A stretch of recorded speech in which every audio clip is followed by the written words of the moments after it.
Slang Through the Ages, a Historical Perspective. Chapter 1.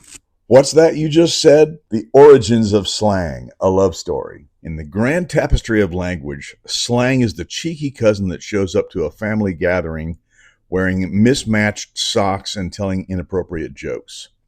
Its origins are as varied and unpredictable as a toddler's art project bursting forth from the messy chaos of everyday life. Imagine a time ages ago when people were stumbling over their words like a toddler learning to walk. The need for brevity and flair gave birth to slang, a vibrant collection of terms that allowed people to express themselves in ways that were sometimes more colorful than a box of crayons. It was love at first utterance as these new playful terms began to spread like wildfire, revolutionizing communication and making the stuffy old dictionary feel like a relic from a bygone era. As societies evolved, so did slang, morphing and adapting like a chameleon at a party. The Renaissance was like the ultimate slang mixer, where poets, playwrights, and commoners mingled and exchanged their favorite phrases. Shakespeare himself was a notorious slang aficionado, sprinkling his works with words that made the serious folks clutch their pearls. In the streets of London, the word swagger found its way into the lexicon, and poets began using it to describe not just a walk, but an attitude. Every generation added its own flavor, from the jazzy beats of the 1920s to the hip-hop rhythms of the 1980s, proving that slang is the ultimate love story between generations, each one trying to outdo the last with more inventive lingo. But hold your horses, because this love story isn't all rainbows and butterflies. Gender differences in slang are like a romantic comedy where the leads just can't seem to get on the same page. Men and women have their own unique slang repertoires, often leading to a comedic game of charades when they try to communicate. Women might be using "Yas, Queen" to express excitement, while men could be throwing around "lit" like it's confetti. This linguistic divergence is not just a matter of preference. It's a cultural phenomenon that highlights how language can reflect societal roles and norms. One can only imagine the awkward conversations that have taken place over the years, with one party using slang like a secret code that the other simply can't decode. As slang evolved, it began to take on a life of its own, like a character in a soap opera with a penchant for drama. The rise of technology brought with it a new wave of slang that often left older generations scratching their heads in confusion. Texting and social media became the new playgrounds for slang, leading to terms that sounded more like secret agent codes than actual words. FOMO and YOLO became the rallying cries of a generation, while the older folks were still trying to figure out what Netflix and chill really meant. But that makes me think of acronyms like RSVP and others. That actually has French origins. Everybody wants to be able to communicate more succinctly, with brevity and to the point, with less effort and more communication. This intersection of technology and slang is a testament to how love and language continues to adapt, evolve, and sometimes leave people in the dust. In the end, the origins of slang are truly a love story for the ages, filled with twists, turns, and the occasional eye roll. It's a reminder that language is not static. It's a living, breathing entity that thrives on creativity and the need for connection. Slang allows us to break down barriers, share laughter, and sometimes even baffle our elders just for fun. And not only elders, but just those that are outside of our clique. We want to be able to communicate without others that we don't want to know what we're talking about, knowing what we're talking about. It's a reminder that language is not static. It's a living, breathing entity that thrives on creativity and the need for connection. Slang allows us to break down barriers, share laughter, and sometimes even baffle our elders just for fun. As we continue to navigate this ever-changing linguistic landscape, we can embrace the quirky and unexpected and the downright hilarious ways we express ourselves. After all, in the world of slang, there's always room for a little more love and a lot more laughter, especially when we're laughing at others that we don't see as seeing life and things the same way that we do. From Shakespeare to TikTok, the journey begins. From Shakespeare to TikTok, the evolution of slang has taken us on a wild ride through the ages. Much like a roller coaster with unexpected drops and loop-de-loops, imagine the bard himself, quill in hand, crafting phrases that would baffle even the most seasoned modern-day social media influencer. "Thou art a knave," he might exclaim, while today's youth would simply roll their eyes and respond with a crisp, "Bro, chill."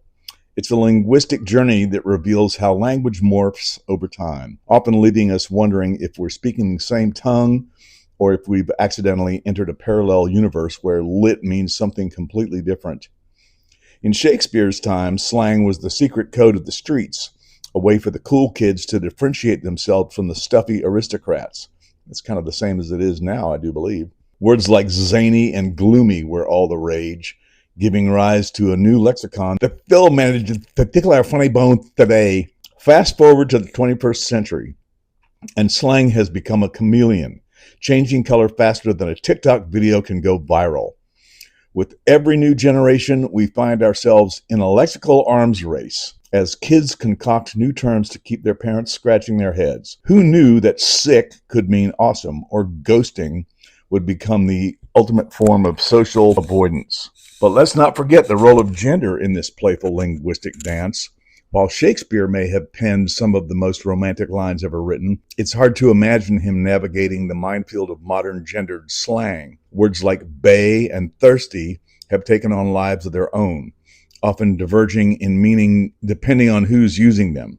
Men and women might use the same slang, but the context, can turn a harmless term into a potential relationship minefield. It's a wonder we can even keep up with the ever-changing rules of engagement, let alone the ever-changing words. As we dive deeper into this linguistic saga, it's clear that slang is more than just a collection of trendy phrases. It's a reflection of our cultural landscape. From the taverns of Elizabethan England to the digital realms of TikTok, slang serves as a mirror, reflecting societal changes, attitudes, and even our collective sense of humor. Each term carries with it the weight of history, often with a playful twist that helps us bond over shared experiences, even if those experiences are utterly ridiculous. So, buckle up for a whirlwind tour through time as we explore the fascinating, funny, and sometimes downright absurd world of slang. Whether you're a Shakespeare aficionado or a TikTok enthusiast, there's something in this journey for everyone. After all, as we traverse the ages, we find that slang isn't just about words. It's about connection, laughter, and the delightful chaos of human communication.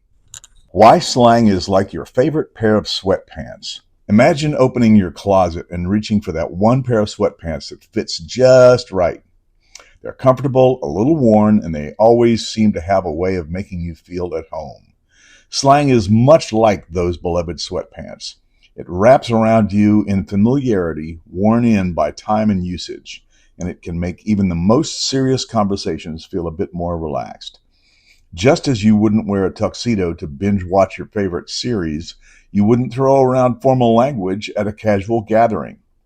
Slang is the cozy attire of communication, perfect for when you want to express yourself without the constraints of formal grammar. Words like gonna and wanna and ain't and all of those are a function of slang. Now let's talk about the evolution of slang, which is as unpredictable as the laundry cycle. As the laundry cycle? What? That's unpredictable?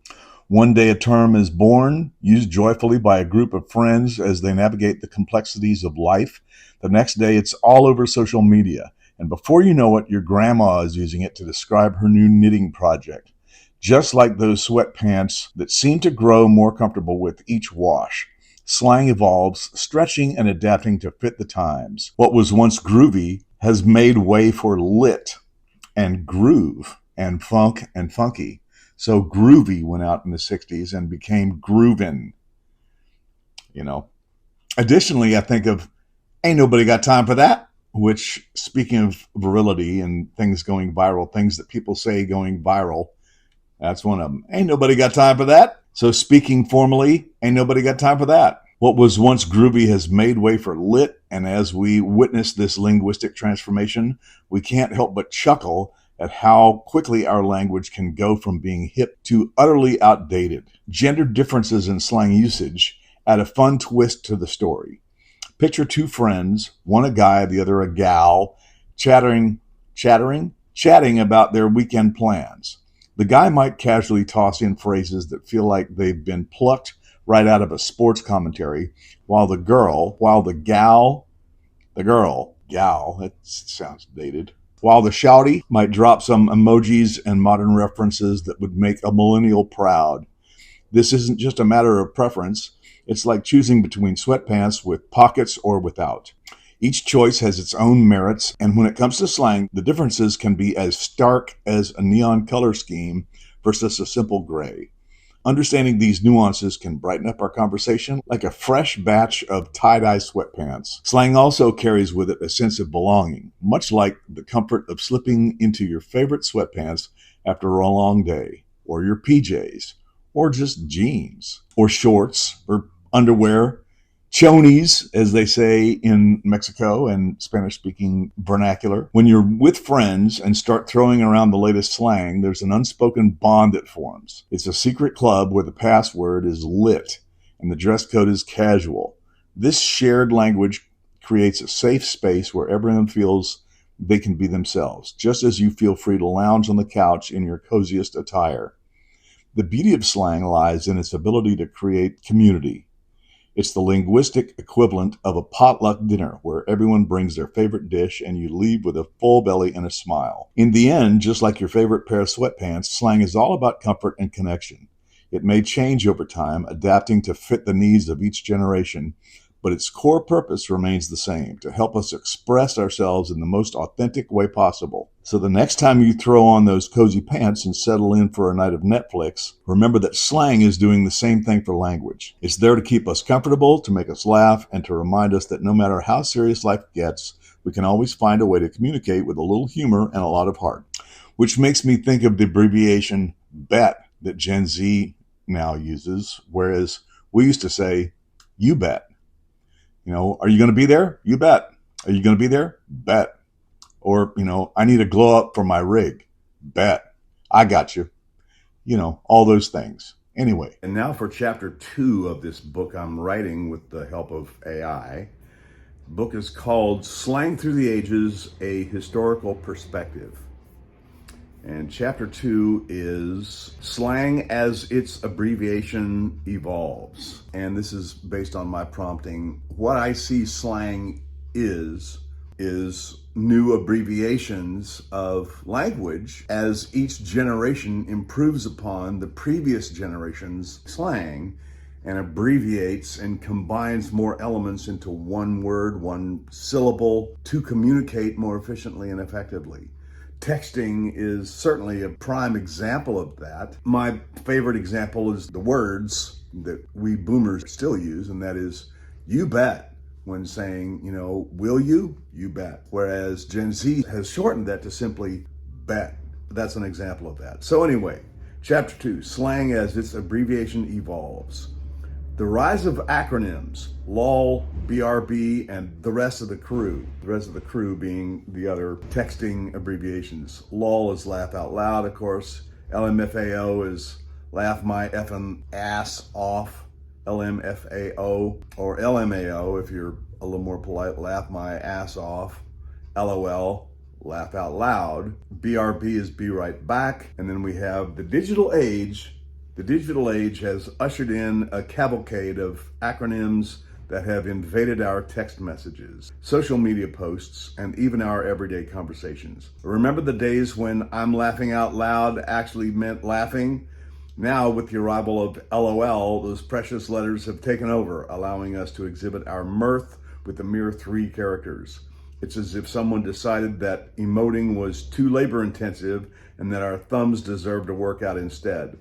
With a few taps, we can communicate a whole range of emotions from joy to sarcasm, all with avoiding the awkwardness of actual face-to-face laughter, which can be messy and loud. And let's not forget the classics like BRB, which stands for Be Right Back. This little gem has saved countless relationships from the brink of disaster. Imagine being in the middle of a riveting conversation about your favorite cat memes and suddenly needing to step away for a snack or a bio break, as I like to call it. Inside of leaving your chat partner hanging in a state of existential dread, you can simply pop in a BRB. It's like sending a polite RSVP to your own life, assuring others that you haven't abandoned them to join a secret society of snack enthusiasts. When I think of the Chinese zodiac, it's the year of the snake. Unfortunately, I've kind of developed that into the year of the snack, but never mind that. The brilliance of acronyms lies in their ability to smooth over social faux pas with a few well-placed letters, proving once again that brevity is the soul of wit, or at least the soul of not looking awkward. As we delve deeper into the world of acronyms, we uncover a treasure trove of quirky expressions that have sprung up like weeds in a garden of language. TMI, or too much information, serves as the perfect shield when someone overshares their latest gastrointestinal adventures. It's a polite way to say, please, for the love of all that is holy, spare me the details. This acronym is a testament to the delicate balance of human communication where we strive to connect while spontaneously setting boundaries. Who knew that a few letters could carry such weighty social implications? It's as if we've collectively agreed to use a secret code to navigate the minefield of personal sharing. Interestingly, while acronyms like LOL and BRB have become universally accepted, the landscape of slang is also shaped by gender differences. It turns out that men and women often wield acronyms differently, as if they are armed with linguistic weapons of choice. Women might sprinkle LOL into conversations like confetti, using it to foster connection and warmth. In contrast, men may prefer a more stoic approach, opting for the straightforward BRB without the added emotional flair. This divergence shows how even in the realm of abbreviations, our communication styles reflect broader social patterns and expectations, revealing the intricate tapestry of language woven by gender. The rise of acronyms has informed not only the way we communicate, but also the very fabric of language itself. In a world where speed is of the essence, and attention spans are shorter than a goldfish's memory, these bite-sized phrases have become a lifeline for the digitally inclined. They allow us to express complex emotions and ideas with a simplicity that's both liberating and amusing. So, the next time you find yourself chuckling at a clever LOL or rolling your eyes at an overly detailed confession followed by TMI, take a moment to appreciate the linguistic evolution happening right under our thumbs. Acronyms may be small, but their effect on our communication is larger than life, leaving us eagerly awaiting the next wave of abbreviated brilliance. Texting, the new age hieroglyphics. Texting can become a linguistic phenomenon that could baffle even the most seasoned linguist. It's as if our phones have transformed us into modern-day scribes, crafting messages with the same finesse as ancient Egyptians carving hieroglyphics on temple walls. Gone are the days of meticulously spelling out words. Now it's all about abbreviations and emojis, where a simple LOL can convey a multitude of emotions, from genuine laughter to the awkward chuckle that follows a bad joke. One might even wonder if future archaeologists will sift through our text, trying to decode the meaning of BRB and FYI as we analyze the Rosetta Stone. Consider the art of texting as a game of linguistic charades. A well-placed emoji can say more than 1,000 words, but only if you can decipher the cryptic images. A thumbs up can mean great job or I'm not listening but pretending to care. And let's not even get started on the infamous eggplant emoji, and for that matter, the peach emoji as well, as they go together. Or the finger and the OK sign. So never mind that. It seems our ancestors had it easy with their straightforward symbols. They were just happy to depict a cow or a sun. Today, we're left to navigate a minefield of potential misinterpretations that could lead to social faux pas. Texting has turned communication into a high-stakes game of Pictionary, where the only prize is maintaining your social standing. The historical evolution of slang terms is rich and varied, but texting has taken it to a whole new level. Remember when rad was the go-to term for anything cool? Now we've got lit, fire, and a host of other adjectives that seem to multiply faster than rabbits. Each generation has its own flavor of slang, often derived from the latest technology trends. Texting has accelerated this evolution at warp speed. What was once a clever abbreviation can become outdated faster than you can say, OMG! The challenge lies in keeping up with the pace. One moment you're on fleek, and the next you're out of the loop, desperately trying to decipher the latest trends from your teenaged niece. Gender differences in slang usage also find their way into the texting realm. Studies suggest that women are more likely to use emojis and exclamation points, while men tend to keep it short and sweet. It's like a battle of the communication styles, where one side is throwing confetti and hearts, and the other is sending one word responses that could be mistaken for Morse code. This playful yet serious divide often leads to humorous misunderstandings where a guy thinks he's being straightforward while the girl is left pondering if K means he's upset or he's just conserving his thumbs. And let me also say, men and women both have female and masculine energies residing within them. So women can easily act like men, use their masculine energy, and men can easily act like women, using their feminine energy.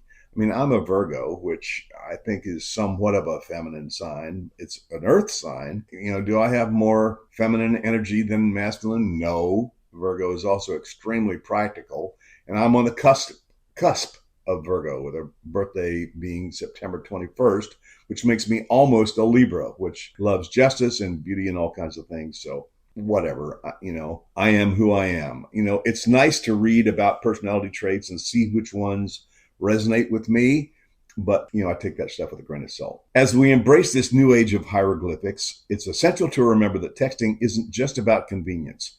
It's a cultural phenomenon that reflects our society's quirks and eccentricities. Much like ancient scribes, we've created our own lexicon that is constantly evolving while leading to hilarious miscommunications and unexpected interpretations. So the next time you're baffled by a text that reads SMH at your BFF's tea, that means shaking my head at your best friend forever's tea being gossip, just remember, we're all just trying to make sense of this brave new world of communication, one emoji at a time. Slang evolution from the roaring 20s to the emoji era. Slang is like a fine wine. It ages, evolves, and sometimes leaves a bad taste in your mouth. Picture the roaring 20s, where flappers danced the Charleston and gangsters tossed around terms like bee's knees and cat's pajamas. Back then, a giggle water wasn't a cute term for sparkling water, but rather the illicit booze that kept speakeasies buzzing. If you were jive in the 1920s, you were more than just trendy.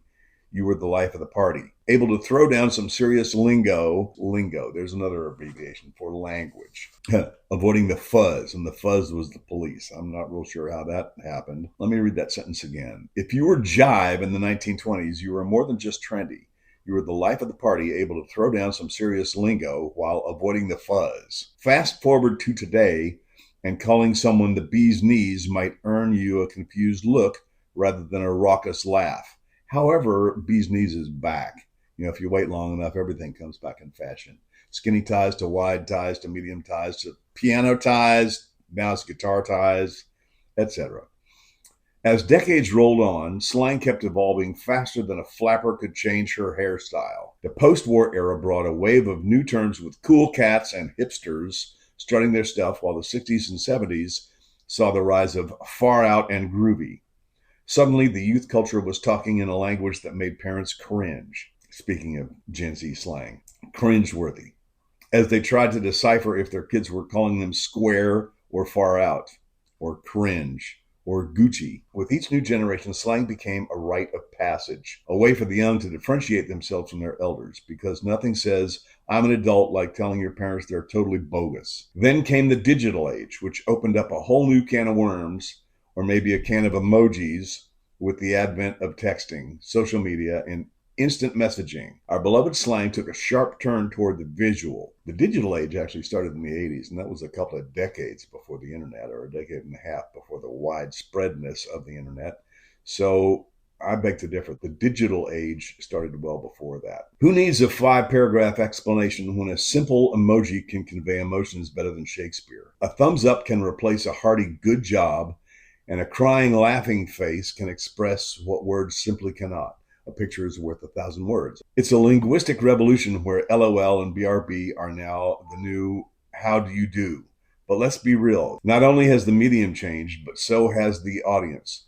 And let me say too, I've got a couple of videos on Old English, Revolutionary War English, and 1600s English slang, which was a whole different animal. Anyway, look that up. I'll link it to this video. Gendered slang differences have become more pronounced, with certain terms becoming emblematic of the cultures they represent. For example, while lit might have been a party term in one group, it can evoke eye rolls in another, especially among those who think lit is just something you do with candles or literature. And I'll say now there's a divergence between Gen Z slang and millennial slang and the up and coming Gen Alpha slang and the newly born current babies who are Gen Beta. The language we use often reflects our identity. And as we navigate the minefield of gendered slang, we notice that some expressions are more inclusive while others can feel a bit exclusive, while trying to crash a party where you weren't invited. As we continue to ride this ever-changing wave of slang, one thing is certain: it will keep evolving, morphing into new forms that will leave future generations scratching their heads. Imagine a time when sending vibes or low-key becomes the stuff of history books. What will our descendants think of our current favorite phrases? Will they laugh at our attempts to be woke and on fleek, or will they simply communicate through a series of intricate dance moves? Slang is a living, breathing entity, and as long as people are talking, texting, and emoting, it will never truly go out of style, no matter how many times it tries to do the Charleston. Nobody got time for that.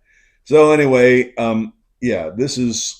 this whole treatise is written via my prompts I used designer.io, I think it is, or IO, designer with two R's, DESIGNRR.io.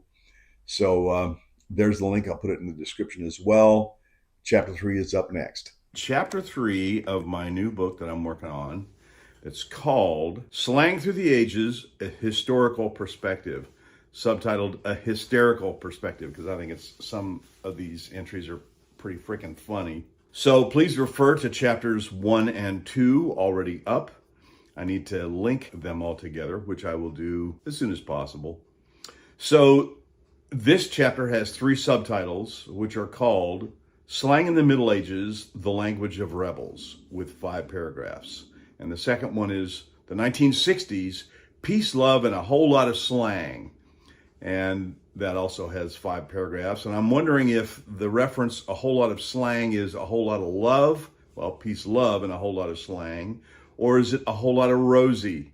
So it's either Led Zeppelin or AC/DC. And again, 5 paragraphs. And then the third subtitle is The Internet Age, When LOL Became a Language. And LOL is so dated. As I skim this, I see TTYL, which is talk to you later, or TTYS, which is talk to you soon. Chapter 3, The Historical Evolution of Slang Terms. Slang in the Middle Ages, the Language of Rebels.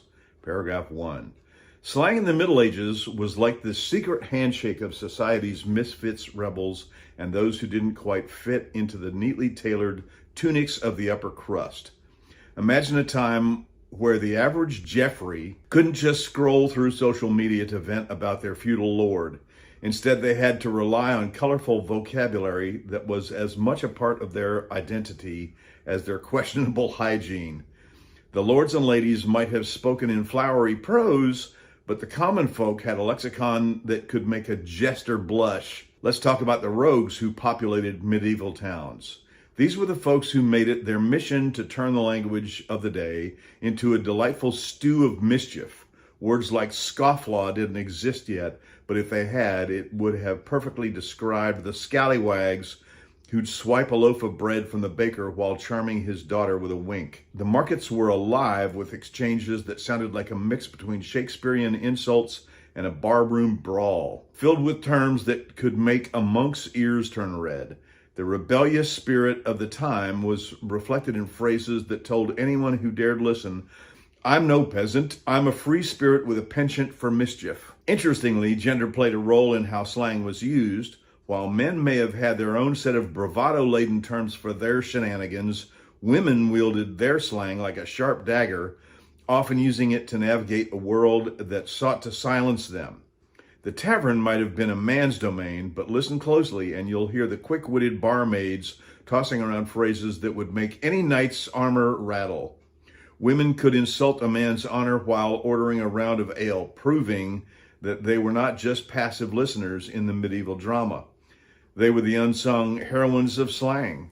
Well, of course not. Women were people too. Not only that, they're the mothers of everyone, including the armor-clad males. The beauty of medieval slang lies in its evolution. As the years rolled on, words morphed faster than a bard could tell a tale. Take wretch, for instance, which originally described a poor, unfortunate soul, but soon became a term of endearment for your rowdy mates. It's as if the slang of the time was a living organism adapting and changing like a particularly stubborn weed in a garden of roses. This linguistic evolution wasn't just a party trick, it was a survival mechanism.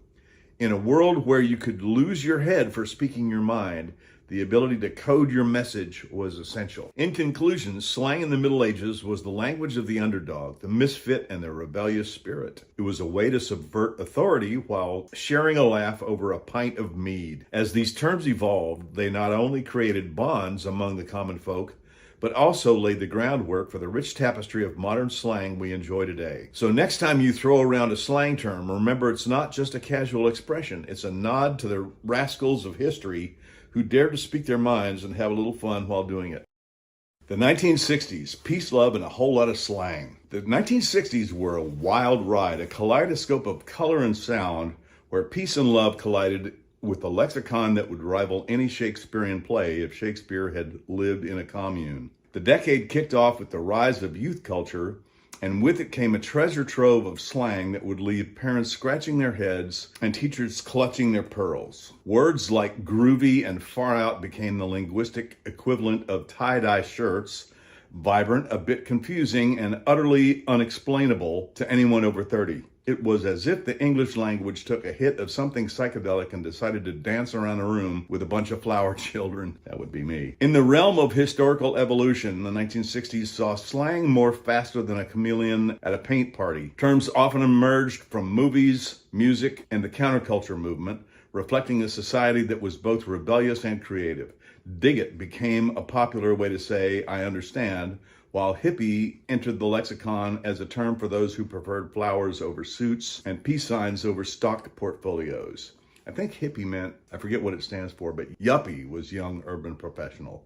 Yup, yuppie. Let me look up what hippie stood for. I can just Google it while I'm on, can't I? Hippie, especially in the 1960s, a person of unconventional appearance, typically having long hair associated with a subculture movement involving a rejection of conventional values and the taking of hallucinogenic drugs.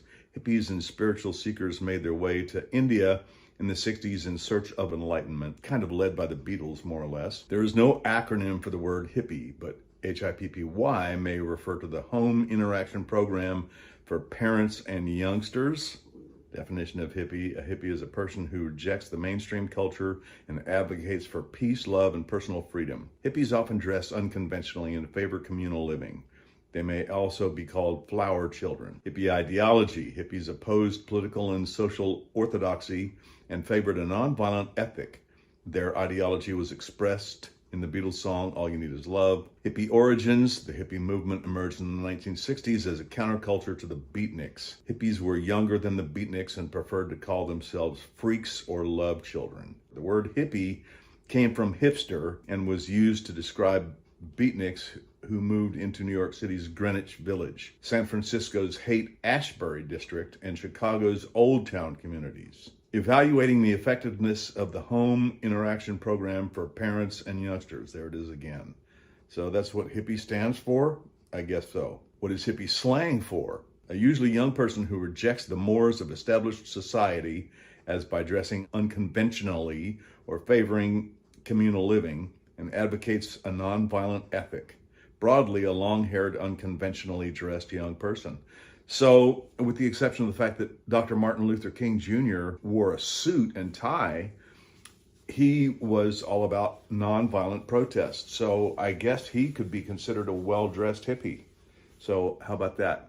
Anyway, back to our regularly scheduled program. I understand while hippie entered the lexicon as a term for those who preferred flowers over suits and peace signs over stock portfolios, dig it became a popular way to say I understand. So I hear a lot of people saying you dig, and I just kind of abhor that. I don't know why. I mean, the main thing is I just don't like the people who say it, but whatever. So anyway, the language of the time was a reflection of the era's ethos, a playful rebellion against the stuffy norms of the previous decade. It was a slang that could make even the most mundane conversations feel like a scene from a beat poetry reading, complete with finger snaps. But let's not overlook the gender differences that emerged in the colorful cocktail of 1960s slang. Men and women often had different ways of expressing themselves, leading to a delightful mismatch of terms that could confuse even the most seasoned linguist. While a guy might describe something as heavy, a woman might declare it bitchin'. I've never really heard women refer to things as bitchin'. I used to have a friend, she was a baker and had a bitchin' kitchen, she did. The guys were all about depth, while the gals, the girls, I hate that word, gals. The guys were all about depth, while the women were clearly the queens of flair. This divergence not only delighted the cultural shifts, but also emphasized the playful competitiveness of the genders, each trying to outslang the other in a fun, albeit confusing, verbal dance-off. As the decade progressed, the slang took on a life of its own, much like the hairstyles of the time. The phrase, "you're a real square," became a badge of honor for the nonconformists, while "sock it to me" made its way into everyday vernacular, leaving many wonder if they had accidentally stumbled into a boxing match instead of a conversation. And of course, that makes me think of the hit TV show Laugh-In, where they also talked about "you bet your bippy," and it was just kind of I remember watching it. I think it was like 1969. I mean, it was entertaining, but it was just kind of square, frankly, comparatively speaking. The language of the 60s was a testament to a generation that was not afraid to express themselves, even when it meant inventing entirely new words or repurposing old ones. It was creative, chaotic, and utterly fantastic, like trying to follow a plot in a David Lynch film while on a sugar high. And that brings me back to me defining myself as being the sign of vertigo, whatever that means. In the end, the 1960s were more than just a decade. They were a linguistic revolution. Slang from that time not only encapsulated the spirit of peace and love, but also paved the way for future generations to embrace their own unique ways of speaking. The legacy of terms like far out and groovy continues to echo through time, reminding us that language is as fluid as the music that defined the era. So next time someone drops a 60s slang term into conversation, just smile and remember, they're not just talking, they're channeling a decade of peace, love, and a whole lot of colorful chaos. The internet age, when LOL became a language. In the grand tapestry of human communication, the internet age has woven a peculiar thread, the emergence of LOL as an actual language. Once upon a time, people communicated in full sentences, expressing their thoughts with clarity and depth. But as technology advanced, so did our desire for brevity. Time is money.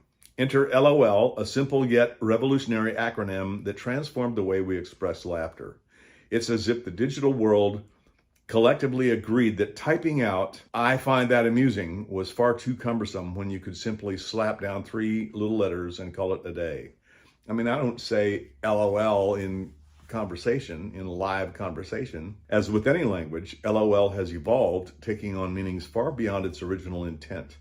What began as a simple expression of mirth has morphed into a multi-purpose tool in the online lexicon.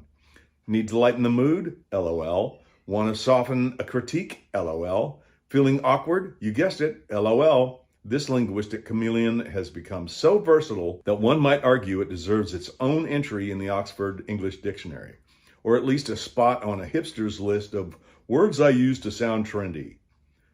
Who knew a sound of laughter could become the Swiss Army knife of digital communication? Gender plays a curious role in the adoption and adaptation of LOL, while both men and women have embraced this delightful abbreviation. Makes me think of the acronym ROTF, rolling on the floor, laughing my effing ass off. Gender plays a curious role in the adoption and adaptation of LOL. While both men and women have embraced this delightful abbreviation, studies suggest that women are more likely to use it as a social lubricant. For them, LOL is less about the actual laughter and more about fostering connection.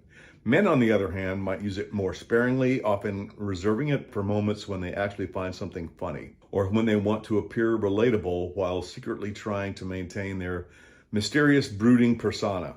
It's a linguistic dance that highlights how gender influences our digital interactions, all while we collectively loll at the absurdity of it all.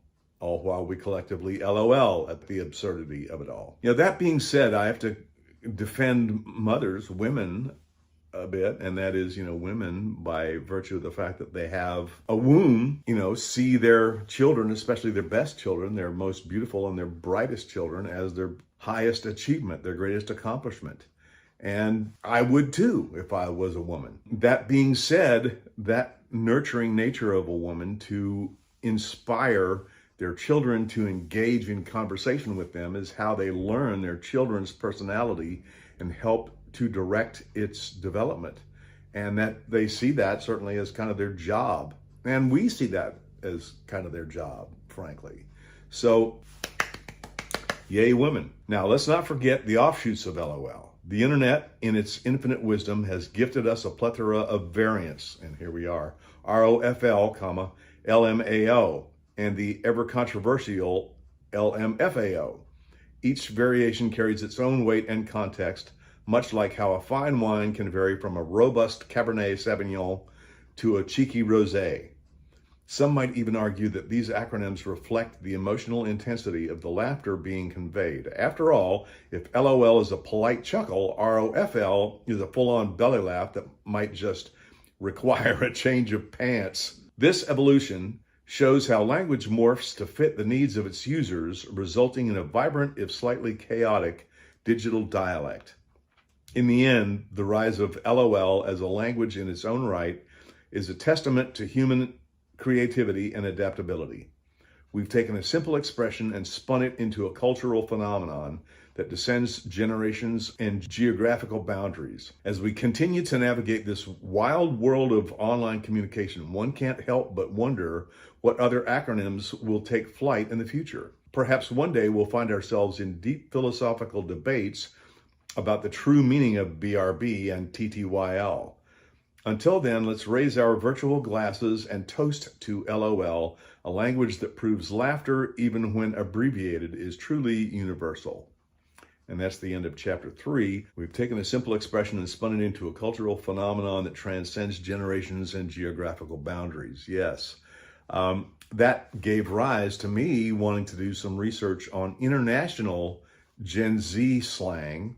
If we have Gen Z slang in the United States of America and in Britain, England, and Australia, and other English-speaking countries, of course there's going to be Gen Z slang in every language all over the world, in every country all over the world. So gradually I'm endeavoring to, use the assistance of ChatGPT and others to find out the top 10, top 20 slang phrases used in Indonesia and Bangladesh and India and France and Spain and Mexico and Canada and all over the place. So I've got a whole bunch of videos, probably 20 or 30 or 40 online already that I did last summer. And now that's what's given rise to me embracing this as my first digital book written with the assistance of ChatGPT, actually with Word Genie, which I access through designer.io, DESIGNRR.io. So check that out and look for Word Genie. I think Word Genie, you can subscribe to it separately, and I haven't really used Designer. I'm just reading from the prompts that I input into Word Genie and had it give me this script. Chapter 4 is next. Slang through the ages, a historical perspective. Chapter 4, gendered slang differences. The Boys Club. Slang that men use and sometimes misuse. The world of slang is like a secret club where the members have their own lingo.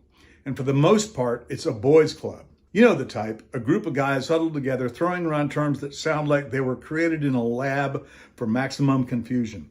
It's a linguistic playground where the words are as slippery as a banana peel. And if you're not careful, you might find yourself nodding along to a conversation that sounds more like a foreign language than English. Whether it's lit, salty, or the ever mysterious flex, Guys have a knack for taking perfectly good words and turning them into something that requires a decoder ring to understand.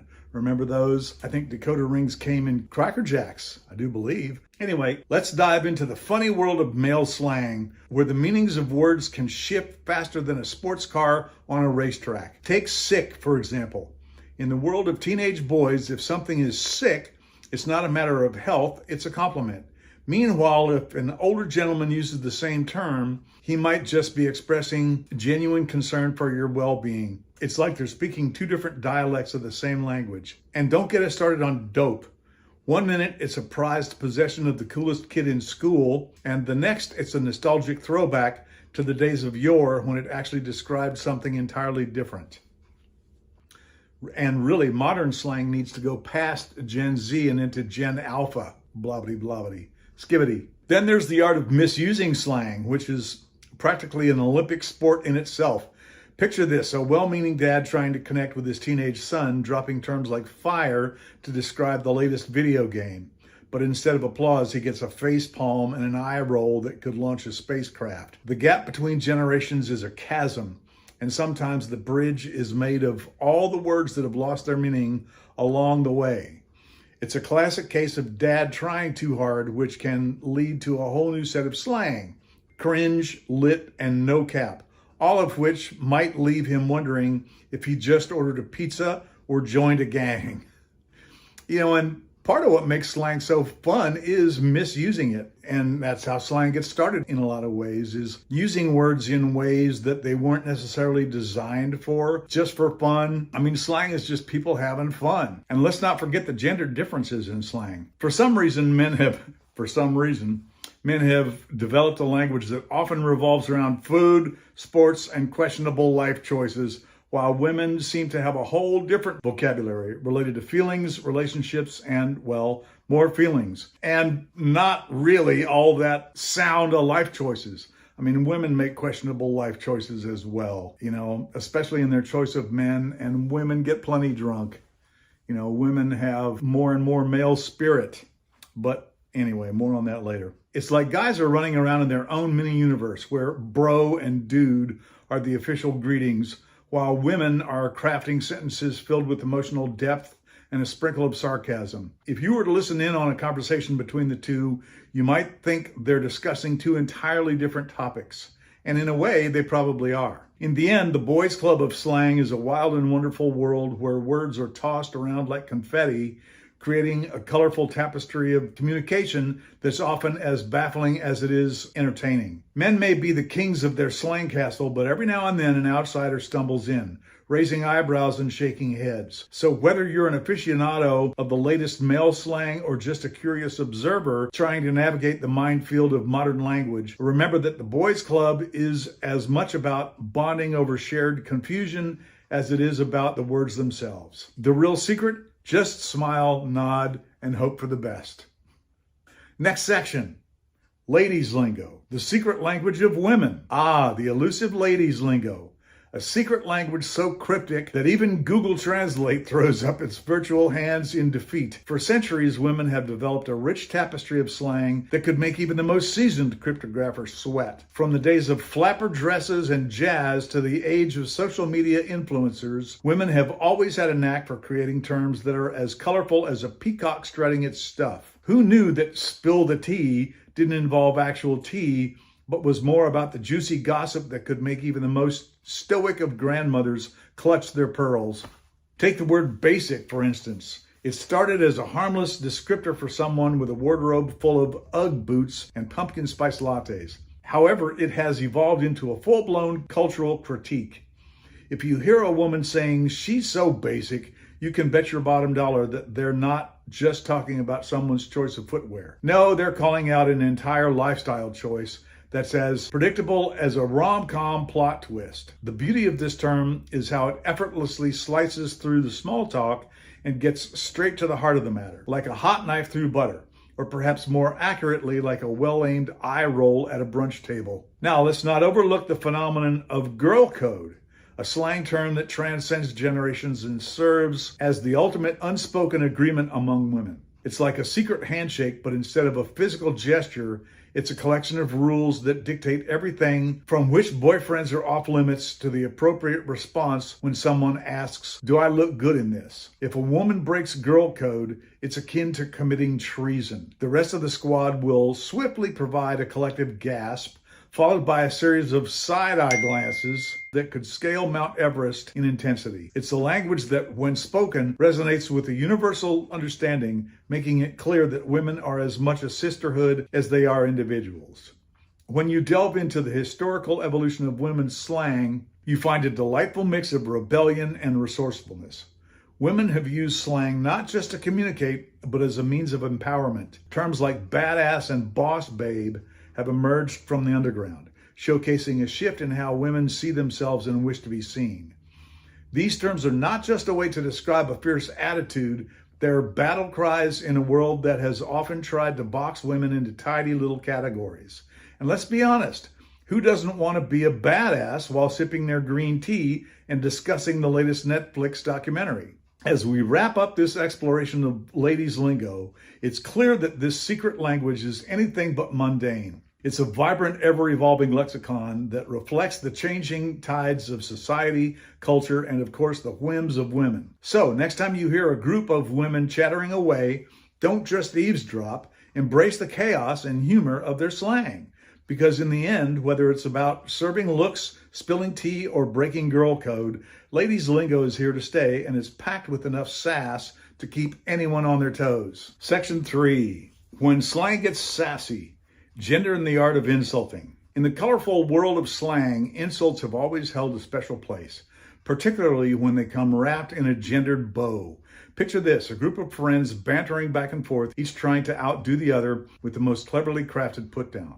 While anyone can hurl a generic insult, the truly artful practitioners of this craft know that the secret ingredient often lies in the gendered nuances of slang. Men might throw around words like knucklehead with a chuckle, while women might prefer a more elegant jab like silly goose. It's as if we're all participating in an unspoken competition to see who can be the sassiest while still maintaining some semblance of decorum. All that sounds rather archaic to me. Knucklehead and silly goose sounds like 1940s slang, maybe 1950s, maybe, but probably earlier than that, actually. So whatever, I guess we're examining the history of slang, so that's fair. Paragraph 2. Historically, the art of insulting has evolved in tandem with societal norms, especially regarding gender roles. In earlier centuries, women were often relegated to a quieter role, but oh, how the tables have turned. With the rise of the feminist movement, women became empowered to unleash a whole new arsenal of witty barbs. No longer confined to polite, genteel jibes, women embraced a more flamboyant style of repartee. The term mean girl didn't just pop up out of nowhere.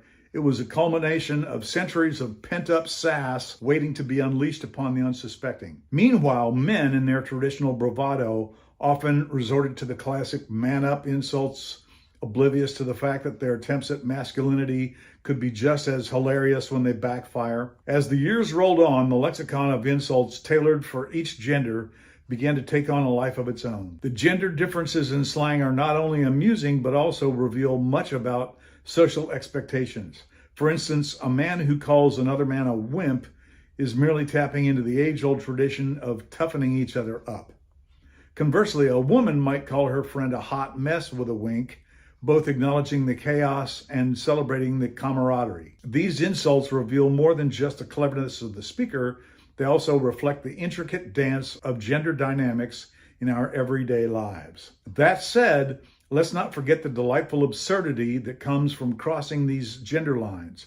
Imagine a man trying to deliver a cutting remark traditionally reserved for women like "bless your heart," only to discover that it lacks the same punch when uttered in a deep baritone. Conversely, women adopting classic male insults such as "you're such a tool" can pack quite the comedic punch. This delightful role reversal not only highlights the absurdity of gendered language, but also showcases the sheer joy of slang as it evolves in the hands of its users. Final paragraph. In the end, when slang gets sassy, it's all about context, creativity, and a healthy dose of humor. Insulting, while not the most noble of pastimes, serves as a vital social function, providing laughter, bonding, and sometimes even a bit of drama. The next time you find yourself caught in a verbal spar, remember the rich history of gendered slang and how it has shaped our exchanges. Whether you're wielding a sharp quip or a playful jab, remember that the art of insulting is as much about connection as it is about cleverness. So embrace the sass and let your words dance. And that's the end of this section. Next up is Chapter 5, Regional Slang, a Tour of the Weird and Wacky. First section, American slang from coast to coast. And that being said, I really need to get back to international slang. And I will say, again, I prompted AI to generate this script, and it's a little square, I guess, colloquial. I don't like it that well, but it's a writing partner, and it gives me something to work from. So now I can go back through and change this, which is kind of what I'm doing in my commentary after the fact. The only way I could get myself to really read it is to read with a purpose, the purpose being making this video. So this is how I'm reviewing the script that AI generated for me so I can modify it. So look for an actual book coming after these precipitory videos, I guess you could call them. Global slang, stop it. We are looking at Slang Through the Ages, a historical perspective. Chapter 5, Regional Slang, a Tour of the Weird and Wacky. And the three subtitles are American Slang from Coast to Coast, British Slang, The Queen's English Gets a Makeover, and number 3, Global Slang, What Happens When Cultures Collide. This sounds interesting. So, the first one is American Slang from Coast to Coast. American slang is a colorful tapestry woven from the rich threads of regional dialects, cultural influences, and the sheer creativity of its speakers. From the sunny shores of California to the bustling streets of New York, slang evolves faster than a cat meme goes viral. Each coast claims its own quirky expressions, each state for that matter. I mean, it's a very regional thing, very much so, that often leave outsiders scratching their heads in confusion. Ever heard someone say, that's the bee's knees? Not very often. You might think they're talking about a particularly impressive insect, but in actuality, it's just a quirky way of saying something is fantastic. So buckle up as we embark on a hilarious journey through the linguistic landscape of American slang. And actually, the bee's knees comes from the Prohibition era, back in the 1930s, 1920s, 1930s, when the youth of the time were just looking for phrases that made no sense just to be wild and wacky. So each one of these subtitles has 5 paragraphs, 15 paragraphs total for each chapter. So here is paragraph 2. Starting on the West Coast, where surfers and techies reign supreme, you'll encounter phrases that feel like they were plucked from a laid-back dream. Gnarly, once reserved for treacherous waves, has crept into everyday conversation to describe anything from a particularly complicated math problem to a Tuesday that just won't end. Meanwhile, Californians might toss around lit to describe a party that's absolutely buzzing, which is a far cry from its original meaning of being on fire. One can only wonder if the term was coined after a particularly wild bonfire night where someone misjudged the amount of lighter fluid. That's quite possible. Paragraph 3.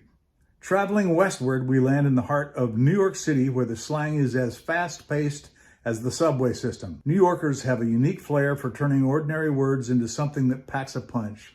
Bodega is not just a corner store, it's the sacred realm of coffee, sandwiches, and a million little treasures you never knew you needed. Here you might hear someone say, I'm dead, not because they've met an untimely end, but because they're utterly exhausted from running the city's gauntlet of life. The contrast between the chill West Coast vibe, where we are currently, and the frenetic energy of the East is a testament to how geography shapes our language and our lives. And I'll also say that here on the West Coast, in order to communicate with the East Coast, which is 3 hours ahead, at 8 a.m., it's 5 a.m. And so typically we wake up at 5 a.m. for that purpose, which means if we're communicating with the West Coast, then an 8-hour day ends at 2 p.m., which is handy. So that's kind of cool. Paragraph 4, gendered slang differences add another layer of hilarity to the mix.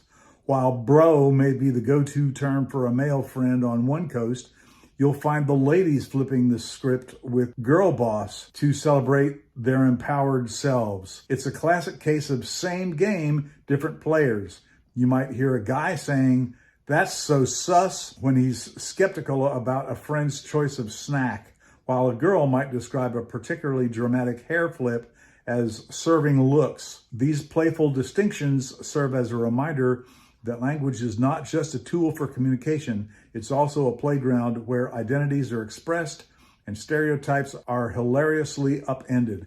Now, I've also heard girls referring to each other as bro, and I've heard guys referring to their girlfriends as bro or calling them bro, this and that. Bro, did you really think that was going to happen? When a guy is talking to a girl, he calls her bro, whatever, just to keep it uniform, I guess. Paragraph 5. As we traverse the American landscape, it's clear that slang is a living, breathing entity that reflects the quirks of its speakers. Whether you're chilling in a California beach town or navigating the concrete jungle of New York, the slang you encounter is a snapshot of culture, humor, and social dynamics. So next time you hear someone say, "That's a vibe," just know that it's not only a way to describe a mood, but also a reminder that no matter where you are in this vast country, everyone is just trying to find their groove in a world full of colorful expressions. British slang. The Queen's English gets a makeover. Paragraph 1. British slang has taken the Queen's English and given it a cheeky makeover, transforming the language of the monarchy into something that can make even a stiff upper lip quiver with laughter. Picture this. The once dignified corridors of Buckingham Palace echoing with terms like gobsmacked and chuffed to bits. It's as if the language had a wild night out, danced on the tables at the local pub, and woke up with a hangover and a new set of colorful expressions. The transformation is not just entertaining, it reflects a cultural evolution that's as rich and varied as the British countryside. Paragraph 2 or 7. Let's dive into this colorful lexicon, shall we? Words like bloke and bird have become staples in the British vernacular, but not without a bit of controversy. Controversy, as the Brits would say. While bloke is a charming term for a man, bird has fluttered into contention, often seen as a diminutive way to refer to women. It's almost like the language is playing a game of hopscotch, jumping from one meaning to another, often leaving us wondering if we've landed in the right square. The way slang evolves can be both hilarious and perplexing, like trying to follow a plot twist in a British soap opera. Paragraph 3 or 8. The historical evolution of slang terms in Britain showcases the creativity and inventiveness of its speakers. From Cockney rhyming slang, where trouble and strife means wife, to the modern-day use of terms like lit or fam, it's clear that the British have mastered the art of linguistic playfulness. It's as if they got together for a grand tea party, armed with cups of Earl Grey and a desire to spice up the conversation. The result, a delightful mismatch of phrases that could leave even the most seasoned linguist scratching their head in delightful confusion. Paragraph 9. Gendered slang differences add another layer to this linguistic romp. While lad and lass might appear harmless, the implications behind these terms can be as tangled as a pair of earphones after a long trip in your pocket. Men might be lads boasting about their escapades in a jovial manner, while women are often cast in a different light, with terms that can range from empowering to patronizing. It's like watching a comedy duo where the punchlines vary based on who's delivering them, reminding us that the evolution of slang is not just a matter of words, it's a reflection of societal norms and attitudes. Paragraph 10. In the end, British slang is a reminder that language is a living, breathing entity constantly adapting to the whims of culture, humor, and social dynamics. Whether one's knackered after a long day or having a laugh, these expressions serve as a bridge connecting people through shared experiences and chuckles. So the next time you hear someone drop a casual "bloody hell" or "taking the mickey," remember that behind those words lies a rich tapestry of history and humor, proving that even the Queen's English can let its hair down from time to time. Global slang. What happens when cultures collide? Stop it. Global slang is like that unexpected party crasher who shows up at the door with mismatched socks and a questionable sense of humor. When cultures collide, slang gets tossed into a blender, and the result is a frothy concoction of words that can make you laugh, scratch your head, or maybe even cringe. Take, for instance, the delightful confusion that arises when an American says they're bummed out, while an Australian thinks they're talking about a leisurely day at the beach. The beauty of global slang lies in its ability to create a universal language of laughter, if you understand the punchline, that is. And chapter 12, as cultures intermingle and influence one another, slang terms evolve faster than you can say cultural exchange. Imagine the scene. A group of teenagers in Tokyo adopting the latest slang from hip-hop artists in New York while simultaneously peppering it with their own local flair. The result, a beautiful mess of words that can leave the uninitiated wondering if they've actually stepped into a sci-fi movie. Just when you think you've nailed down what lit means, someone throws in fire, and before you know it, you're not just confused, you're completely lost in translation. Next paragraph, 13. Gendered slang differences add another layer of hilarity to this global wordplay. Picture a conversation between two friends, one using the word badass to describe a formidable woman, while the other is still stuck in the girl power era with spunky. The clash of terms can lead to some pretty ridiculous misunderstandings. Who knew that being sassy in one culture could translate to rude in another? It's like a game of telephone where the message gets warped into something that would make your grandmother blush, if she could decipher it at all. Paragraph 14. The historical evolution of these terms is equally amusing. Slang has always been a bit of a rebel, shunning the formalities of language like a teenager rebelling against a curfew. Once upon a time, cool simply referred to temperature, but through the ages, it morphed into a term that can describe everything from fashion to someone's personality. Who would have thought that a word so innocuous could become the Swiss Army knife of slang? Well, it's a lot better than some other words I've heard used to become the Swiss Army knife of language.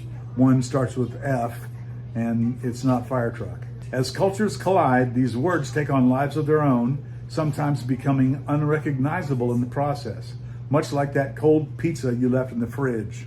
What was once a glorious meal is now a mystery. Paragraph 15. In this whirlwind of global slang, we find ourselves in a linguistic carnival where every term brings a new surprise. So the next time you hear someone drop a term that sounds like it's been pulled from a pop culture time capsule, remember that you're witnessing the marvelous dance of cultures, and maybe even a few missteps along the way. As we continue to navigate this chaotic yet joyous world of slang, let's embrace the laughter, the confusion, and the delightful absurdity that comes with it. After all, nothing brings people together quite like a shared chuckle over the meaning of salty in different corners of the globe. And I'll also say, everything comes back in fashion. And especially with Renaissance fairs, the Renaissance fair attendees dress for the period and they use period language, revitalizing those old slang words.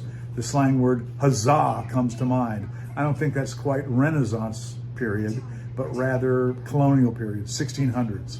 People were saying things like huzzah to mean cool or yay or huzzah. It was an exclamation of excitement.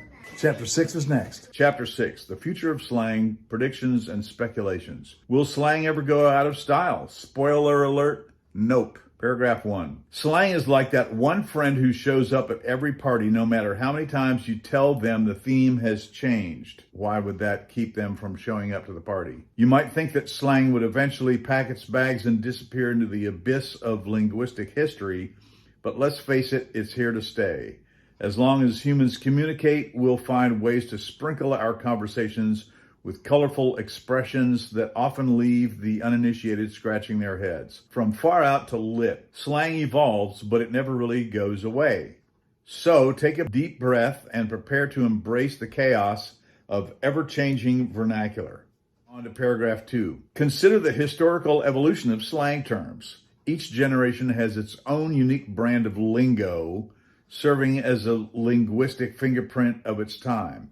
The Roaring Twenties had flappers and their bee's knees, and I just heard the guy on the news use the phrase the bee's knees in talking about a spelling bee While the 60s counterculture introduced us to groovy and far out, fast forward to today, and we're all about vibe checks and stan culture. Stan, for the uninitiated, is a stalker fan. It's as if slang is a time-traveling magician always conjuring up a new phrase just when you think you've heard it all. Lunch break, I just air-fried some vegetables, roasted Brussels sprouts, and butternut squash. There's the butternut squash. And I can hear my pineapple sausage whistling in the microwave. We're asking that we keep a close eye on particularly with rosemary. Paragraph 3. Now let's dive into the delightful world of gendered slang differences. It's fascinating how men and women often create their own dialects within the broader lexicon of slang. Women might use slay to celebrate a fabulous outfit, while men might refer to the same outfit as sick. It's like watching two different teams play the same game, but with entirely different rules. I don't think this is really all that accurate. Men and women use much the same lingo. I'm just not enjoying this book. These variations not only reflect cultural attitudes, but also highlight how slang can serve as a vehicle for identity. So whether you're slaying or sick, just know you're part of the ongoing conversation, one that is as rich and varied as the people who speak it. Paragraph 4. As we ponder whether slang will ever go out of style, let's not forget the role of social media in keeping it alive and kicking. One minute you're scrolling through your feed, and the next you're hit with a barrage of new phrases that make you feel like your grandma trying to understand what yeet means. That one is rather obscure, I must say. The constant churn of content keeps slang fresh and exciting, ensuring that even the most outdated terms have a chance to make a comeback.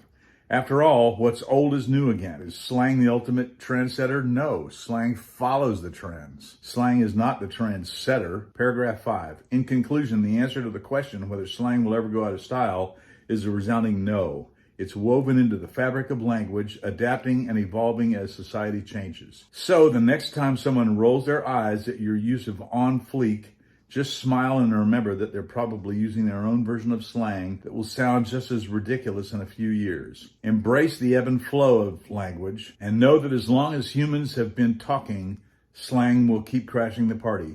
That's accurate, as long as humans have been talking. Presuming Adam and Eve talked and their kids talked, I'm sure their kids were using slang in the interest of their parents not understanding what they're talking about, so they could get away with whatever they wanted to do without their parents knowing enough to stop them. Subtitle 2. The impact of social media on slang evolution. Paragraph 6 in total for the chapter. The advent of social media has turned the world of slang upside down faster than you can say LOL. Once upon a time, if you wanted to know the latest slang, you'd have to hang out with the cool kids at school or decipher the cryptic notes passed around during class. Now, with a quick scroll through Instagram or Twitter, you can find an entire thesaurus of new terms that are trending. The real question is, how did we go from groovy to lit? And why does it feel like we're all speaking a different language every week?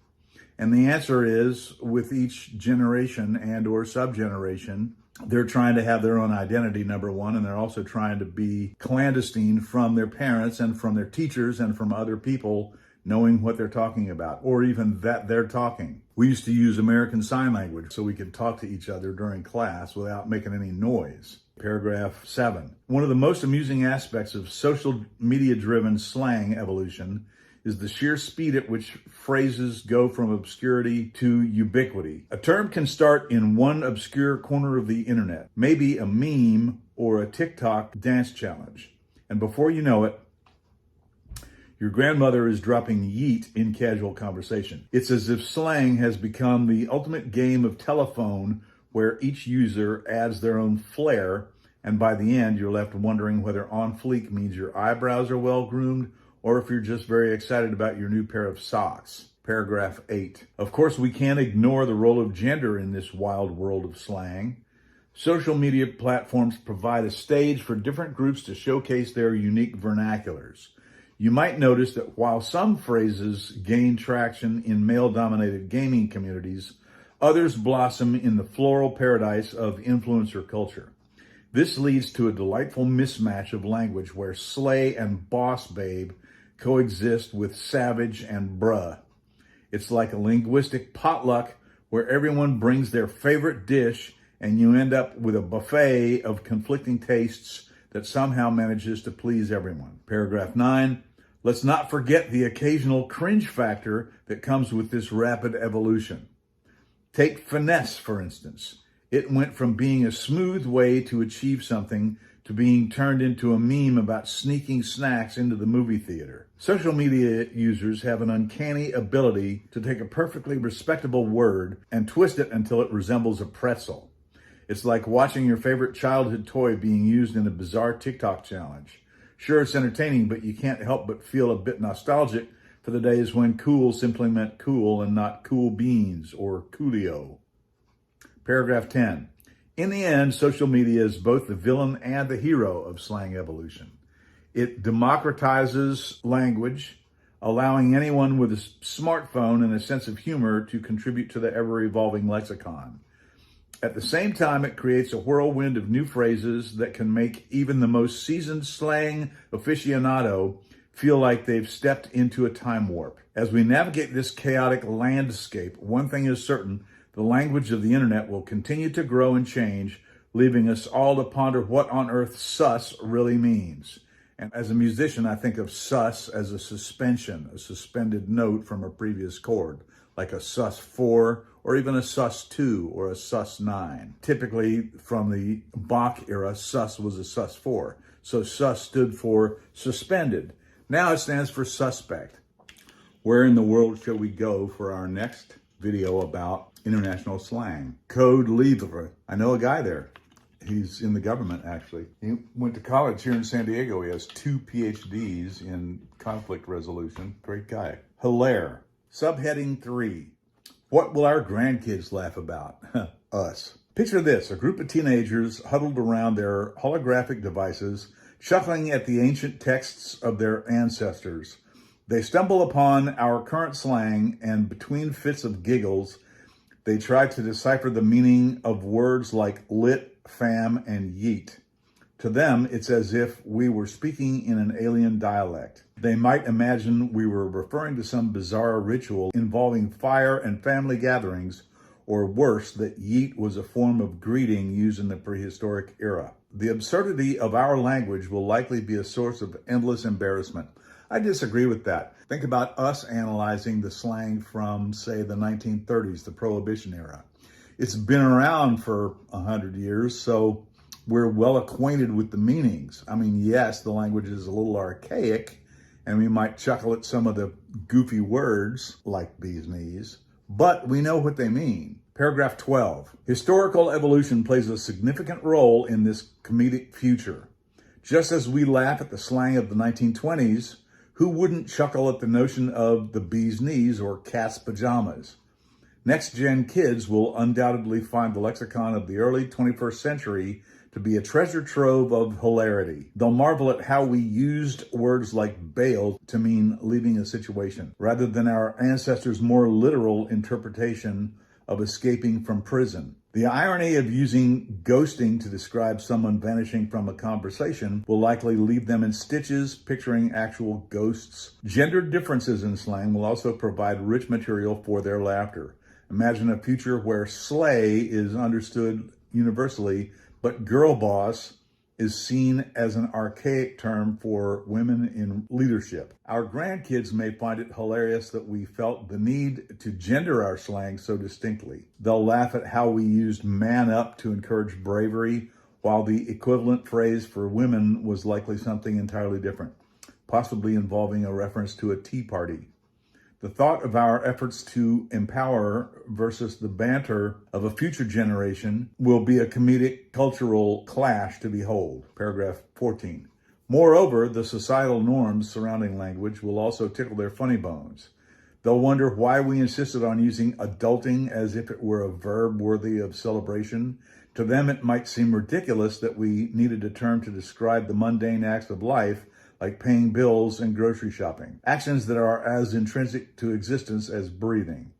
They'll likely have their own versions of adulting, which will be equally absurd, and they'll revel in the irony of how seriously we took our own linguistic inventions. Paragraph 15. In the end, our grandkids will look back at our slang with a sense of nostalgia and amusement.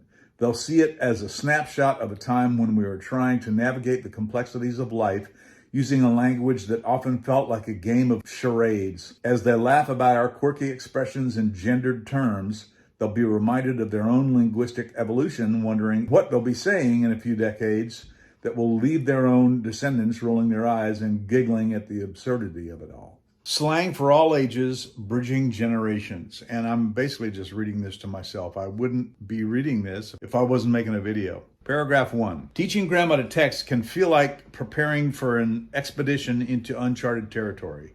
Imagine her face as you introduce her to the world of acronyms and abbreviations. While she's still trying to figure out how to turn on her phone without accidentally launching a game of Candy Crush, you're ready to dive into the wild rides of slang. First up, let's tackle the classics: LOL, BRB, and OMG. These gems are like the secret handshake of texting. Just make sure she doesn't respond to LOL with lots of love, unless she's aiming to confuse her friends. Paragraph 2. Next, we have the ever-expanding universe of acronyms that seem to multiply faster than rabbits. Enter the realm of FOMO, fear of missing out, and YOLO, you only live once. You'll need to help her navigate these waters, lest she mistakenly thinks FOMO means finding out my oxygen. What? Imagine her sending a text to her book club saying, "Ladies, I have FOMO about the new release," while they all scratch their heads, wondering if they should send her an oxygen mask or just a good book recommendation. Paragraph 3. Then we have the trendy phrases that are constantly evolving, creating a whirlwind that even the most tech-savvy might struggle keeping up with. What was on fleek yesterday is now lit, and who knows what it'll be next week. Grandma might just be feeling gassed after a particularly spirited discussion about the latest Netflix series, not realizing that she's unintentionally mixed up her slang. You'll have to keep a cheat sheet handy, reminding her that lit doesn't just refer to a well-lit room and savage is more than just her favorite aunt's cooking. What? When it comes to gendered slang differences, things get even trickier. Teach grandma that while basic can describe a popular lifestyle choice, it's not a compliment, especially when the subject is her third pair of Ugg boots this season. You might find her texting her friends about how basic the new cafe is, only to have them roast her for her chic choices. You'll need to step in with a gentle nudge, reminding her that not all slang is created equal, and some terms are as loaded as a burrito from that trendy taco truck. Basic, I mean, whatever, calling something basic is the same today as it was yesterday. Paragraph 5. Finally, as you both navigate this linguistic jungle, don't forget the importance of humor. A text from grandma saying, "I'm feeling all sorts of lit tonight," can spark a delightful mix of laughter and confusion. After all, teaching her to text isn't just about words, it's about creating bonds through shared giggles and the occasional face palm. In the end, you'll both emerge victorious, armed with a newfound understanding of slang. I do not like the way this is written. I mean, it's just stupid. Subheading 2, Kids These Days, Understanding the New Kids Slang. Paragraph 6. Kids these days are speaking a language that seems to have sprung from a parallel universe where every word is either a meme or a mystery. You might hear them refer to something as lit when in your day it meant something was on fire. But fear not, this isn't a secret society. It's just the latest iteration of slang that has evolved faster than any of us can keep up with. If you're trying to decipher whether your kid is excited or just really hungry, you might want to brush up on the new kids slang before you accidentally agree to something ridiculous like a TikTok dance challenge. This is just absolutely stupid. If the kid is actually hungry, he needs to speak your language if you're the keeper of the food. The evolution of kids slang is like watching a game of telephone, but instead of passing along a message, they're swapping out words for something that sounds cooler. For instance, salty, which once described a flavor, still does, has now transformed into a descriptor for someone who's a bit cranky or jealous. We thought someone who, for example, played a musical instrument really well would be described as salty, meaning they sound great, they have experience. You might want to check if they recently lost at Fortnite or if they just found out that pizza is off the menu for the night. It's a linguistic roller coaster that keeps parents on their toes and more likely scratching their heads in confusion. Gendered slang differences have also taken a turn into uncharted territory. In the past, boys might have called each other dude or bro, while girls leaned toward girl or babe.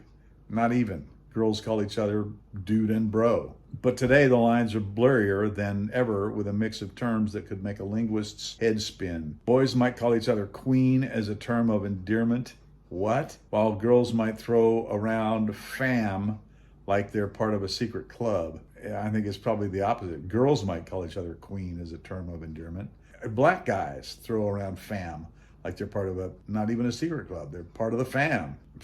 It's a delightful mashup that reflects a more inclusive mindset, but it also leaves parents wondering if their children are referring to their friends or trying to be funny. In the realm of slang, abbreviations are now poetry. Kids have taken brevity to a whole new level using acronyms like LOL, BRB, and FOMO in everyday conversation. Yeah, every day 20 years ago. I do not like this book, so I need to rewrite it. That's why I did it. It's as if they've decided that full sentences are so last century. Well, that's been the case for a long time. When your child says that they have FOMO about missing a party, it might be helpful to know that they're not talking about a fear of missing out on a lecture. Instead, they're lamenting the social event of the year, which in their world is far more important than any math test you might be concerned about.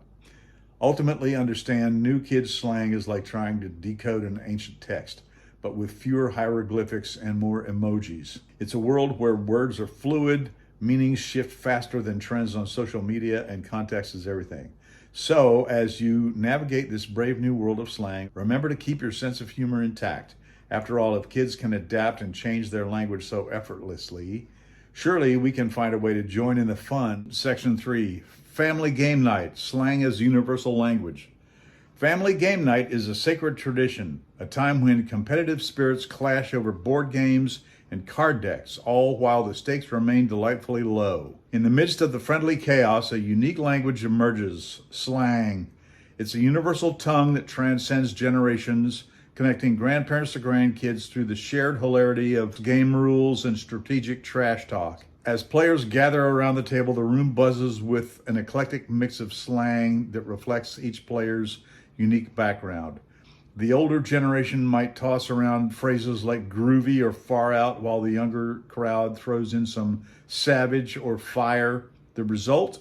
A lexicon that sounds like a linguistic blender malfunction. It's a beautiful mess where that's a total bummer meets dope move, creating a rich tapestry of meanings that leaves everyone laughing, even if no one has a clue what the other is saying.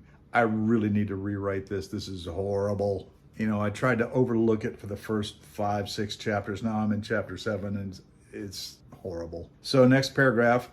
The beauty of slang on Family Game Night is its ability to evolve in real time. As the game heats up, so does the slang. Suddenly words take on new meanings. Cheating becomes creative strategy, and loser transforms into the one who needs more practice. This fluidity mirrors the historical evolution of slang itself, reminding us that language is not static, but a living, breathing entity. Just like that awkward moment when Uncle Bob tries to explain what sus means, while the rest of the family nods politely, knowing full well he's never even played Among Us. Anyway, next paragraph. Gendered slang differences also come into play during these lively gatherings. The boys might huddle together, tossing around terms like beast mode or noob, that's newbie, while the girls form their own circle, giggling and using phrases that might sound like a different dialect altogether. Yes, queen! Very black, frankly. I don't know how much you'd hear that at non-black family gatherings, but whatever. Lit AF, which means lit as you know what. One thing I've seen is that in the proliferation of slang, the modern generation uses the F word a lot more fluidly, whereas the boomer generation would say lit as hell. You know, it's now advanced to lit AF. Yet despite these differences, the shared laughter unites everyone, blurring the lines between genders and ages. After all, whether you're a whiz kid or a game master, everyone is just trying to avoid being labeled the biggest loser of the night. Yeah, This book is the biggest loser of this night. This is horrible. I will rewrite it. But that's the reason I had AI work with me on it, so that I could rewrite it. Anyway, last paragraph. As the evening draws to a close, the real winner isn't the one with the most points, but rather the family bond that is strengthened through the playful banter and shared slang. Each game night becomes a treasure trove of inside jokes and quirky phrases that will inevitably resurface at future gatherings. So as you pack away the games and reminisce about the night's best moments, remember that in the world of family game night, slang is more than just words. It's the very glue that holds these hilarious memories together, ensuring that laughter transcends any generational divide. And that's the point of this subheading, Family Game Night. The point of it in the context of this book, Development of Slang, Evolution of Slang, is that multiple generations would be communicating together using whatever vernacular they're going to use. And so it's an amalgam of generational slang. So that's cool, comparing them with each other. Anyway, that's the end of chapter 7. Chapter 8 is next. Okay, let's mow through chapter 8, shall we? Slang Through the Ages, A Historical Perspective is the name of this book that I'm writing with the assistance of Word Genie. And I must say, I'm going to rewrite it pretty severely. I don't really like what it's done. But the way for me to get through it is to read it to you to give me a reason to read it, right? Chapter 8, The Slang Hall of Fame, Celebrating the Classics, Iconic Slang Phrases That Stood the Test of Time. If you think slang is just a passing fad, think again. Some phrases have stuck around longer than your Aunt Mildred's fruitcake. Take cool, for example. This term has transcended generations, showing up in the 50s when teenagers wanted to sound hip to now, when it's used to describe everything from your new pair of sneakers to the weather in Antarctica. Cool has become the ultimate compliment, proving that even in the world of slang, it's all about the vibe, and boy, does it have staying power. That's true. Then there's bad, which flipped the script on its head. In the 80s, while most people were trying to avoid bad behavior, Michael Jackson was telling us that being bad was actually good. This inversion of meaning is one of the reasons slang is so much fun. It keeps everyone on their toes. It's like a linguistic game of Twister, where you have to stretch your brain and your understanding of the world. Who knew being bad could make you the coolest kid in town? Just don't try to explain that to your parents. They might still think you're hanging out with a rough crowd. Let's not forget groovy, which has become groovin', or killin'. You're killing it. Let's not forget groovy, a word that embodies the spirit of the 60s and 70s. 50s and 60s maybe, not 70s. It's a term that conjures images of tie-dye shirts, peace signs, and questionable hair choices. Mullets come to mind. While it may have fallen out of regular use, speaking of hair, groovy occasionally makes a comeback at retro-themed parties, much to the delight of those who remember when it was all the rage. Using groovy today instantly transports you back to a time when the biggest worry was whether your bell-bottoms were bell enough. It's not just a word, it's a time machine that's also a little bit cringe-worthy. Speaking of cringe, let's talk about rad. This little gem from the 80s has somehow survived the onslaught of linguistic evolution, even if its usage is generally confined to extreme sports enthusiasts and people who still hang out at skate parks. Saying something is rad might garner a few eye rolls, but it also serves as a delightful reminder of a simpler time when life was all about gnarly tricks and riding the wave. Whether or not it leaves you feeling nostalgic, it's a testament to how slang evolves, but can still hang 10 on the edge of relevance. Lastly, we cannot overlook lit. God, man, how many times can this bring up lit? I mean, is lit the catch-all, be-all, end-all slang phrase of 2025?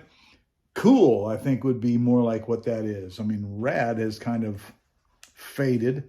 Whatever. Last, we cannot overlook lit, which has taken today's youth by storm. It's a word that can mean a party is off the charts or that your latest TikTok video is fire. Lit is the darling of modern slang, and its appeal is universal. Everyone loves a good time. As language evolves and new generations make their mark, lit serves as a bridge connecting the past and present. It's the ultimate slang comeback story, proving that while some phrases may fade into obscurity, others can light up the conversation for years to come. Section 2, the most ridiculous slang terms ever created. In the vast landscape of language, slang serves as the rebellious child that refuses to conform to the rules of grammar. Over the years, we've seen some truly ridiculous slang terms emerge, terms that make you wonder if the people who coined them were under the influence of something a little stronger than caffeine. Take gobbledygook, for instance. This term, coined in the 1940s, describes language that is meaningless or hard to understand. It sounds like a turkey trying to speak English, and really, it's just as confusing. Who decided that a language about language should sound like a poultry farm was having a stroke? Gobbledygook. That's pretty silly. Well, the 1940s was a time when we were at war with Germany and Japan and all over the place, and their languages sounded like gobbledygook. And I hear it said that that's also where we got all the songs that used goofy lyrics like that, because foreign languages were becoming something that Americans heard a lot. So, next paragraph. Then there's bougie, a term that originated from the French word for a middle-class person. Yeah, that the communists used to use. The bourgeois. In the hands of millennials, it morphed into a way to describe someone who tries too hard to be fancy. Imagine someone ordering avocado toast and sipping overpriced cold brew while wearing a beret, all the while thinking they've hit the Parisian jackpot. The term itself is ridiculous, but the image it conjures up is even more absurd. The irony, of course, is that the very act of calling someone bougie has become its own form of judgment, making us all a little bougie in our own right. Next paragraph. Let's not forget lit. How can we? You bring it up every other sentence. Lit, a term that has evolved from simply meaning illuminated to a full-on celebration of anything remotely exciting. It's as if someone decided that life needed a little more zest, so they dubbed every good party, concert, or even a well-cooked meal as lit. I mean, there are so many slang words. They haven't even brought up faded for, we call a fade a certain haircut where, the depth of hair fades from short to longer. And then also getting faded. Now, if you're not careful, you might find yourself at a corporate meeting where someone insists that the quarterly earnings report is lit, and you'll struggle to suppress a snicker. It's a term that's taken over the lexicon, apparently, leaving the rest of us wondering when it became acceptable to equate financial reports with a music festival. Next paragraph. The gendered nuances of slang are just as entertaining, particularly the term girl boss, also one that I don't hear much. While intended to empower women, it often sounds like a high school cheerleading squad trying to rally support for their bake sale. You can almost envision a group of women in power suits shouting, "You go, girl," while simultaneously plotting the downfall of the patriarchy with a side of cupcakes. The ridiculousness lies not just in the term itself, but in the sheer earnestness with which it's often delivered. It's a juxtaposition of power and playfulness that leaves you chuckling at the absurdity of trying to merge boardroom tactics with cheerleading chants. Lastly, we must mention yeet, a term that has no business existing in any serious conversation. This strange word has become a catch-all exclamation for anything from throwing something with enthusiasm to expressing excitement. It's as if someone tossed a bunch of letters into a blender and hit puree. Why don't we just use the word puree? Imagine a group of friends trying to have a deep discussion about the existential nature of life, only to have one of them suddenly proclaim yeet in the middle of a poignant moment. It's a testament to how utterly ridiculous slang can be, and perhaps that's why we love it. It reflects the chaotic, ever-evolving nature of language and reminds us that sometimes the most absurd terms can bring us the most joy. And that makes me think of international slang, and Chilmaro slang all over the world has a different aspect and meaning, especially Gen Z slang all over the world, which is really what this book should be about. All us older people wear sunglasses all the time, and that's to cover up our Mr. Magoo sagging eye bags. Section 3, slang that should never have happened, a cautionary tale. That's funny. Slang has a way of creeping into our lexicon like that one friend who shows up uninvited but somehow ends up being the life of the party. However, some terms have crashed the party like a drunken uncle, leaving everyone cringing in a corner. Take YOLO, for example. This acronym, which stands for You Only Live Once, seemed harmless at first. Who doesn't want to live life to the fullest? Makes me think of BOGO, buy one, get one, because YOLO. But before we knew it, it became a justification for every questionable decision imaginable, from skydiving without a parachute to eating an entire pizza at 3 a.m. YOLO has been the cheerleader for bad choices everywhere. It's like handing a toddler a paintbrush and expecting a masterpiece, only to end up with a Jackson Pollock on the living room wall. Then there's LIT, which started as a term for being intoxicated, but has since evolved into a celebration of anything remotely enjoyable. You know you're in trouble when someone describes a library as lit. And while we can appreciate the enthusiasm for a good book, we can't help but wonder if we're supposed to be doing shots between chapters now. This term has transcended its original meaning faster than a cat meme goes viral. That's the third time today in the last 3 chapters that they've used that phrase, faster than a cat meme goes viral. I need to rewrite all of this. It's reached such ludicrous heights that even the most mundane experiences like waiting in line for coffee can be labeled as lit. If we're not careful, we might soon find ourselves calling a particularly thrilling trip to the dentist lit, and that's a slippery slope we're not prepared to go down. Paragraph 13. Let's not forget about woke, which was once a proud badge of awareness, but has morphed into a marketing tool for everything from potato chips to artisanal soap. It's as if brands decided that the more they slapped woke on their products, the more virtuous they would appear. The term has been stretched so thin that it's become a parody of itself. Suddenly, everyone is woke, even the folks who can't tell the difference between a quinoa salad and a bowl of Lucky Charms. It's a classic case of the phrase being seized by the very people it was meant to critique, like a vampire that becomes a glittery heartthrob in a teen romance. Final paragraph. Finally, let's address the infamous fam. What started as a term of endearment among friends has turned into a cringeworthy way to refer to anyone within a 5-foot radius. Walk into a coffee shop and you're likely to hear someone greet the barista as fam while simultaneously trying to be cool. Spoiler alert, it's not working. It's a reminder that not all slang needs to stick around, especially when it sounds more like a poorly executed group hug than a genuine expression of camaraderie. As we navigate the ever-changing landscape of slang, let's remember that some terms might be better off left in the linguistic dustbin, serving as a cautionary tale of what happens when language goes awry. Happy Mardi Gras. Chapter 9, The Art of Creating Slang. How to make your own slang, a DIY guide. Just speak. Creating your own slang is like crafting a secret recipe. It requires a pinch of creativity, a dash of rebellion, and a whole lot of fun. First off, you'll need to channel your inner mad scientist, grab a notebook, and start jotting down words or phrases that you think could use a little pizzazz. Look around you. Is your friend always late? Instead of calling them late, how about dubbing them time challenged? The trick is to take the mundane and give it a twist. Remember, the goal is to make people chuckle, roll their eyes, or at least raise an eyebrow. Next paragraph. Next, consider the sounds of the words themselves. Slang often thrives on rhythm and playfulness. Try mashing up words or changing their endings. For example, if someone is always showing off, you could call them a bragster instead of just a bragger. Or if your buddy is overly dramatic, maybe they're a dramatron. The beauty of this step is that there are no rules. The more ridiculous, the better. So let your imagination run wild. Just be prepared for some confusing looks when you debut your new terms. Terms.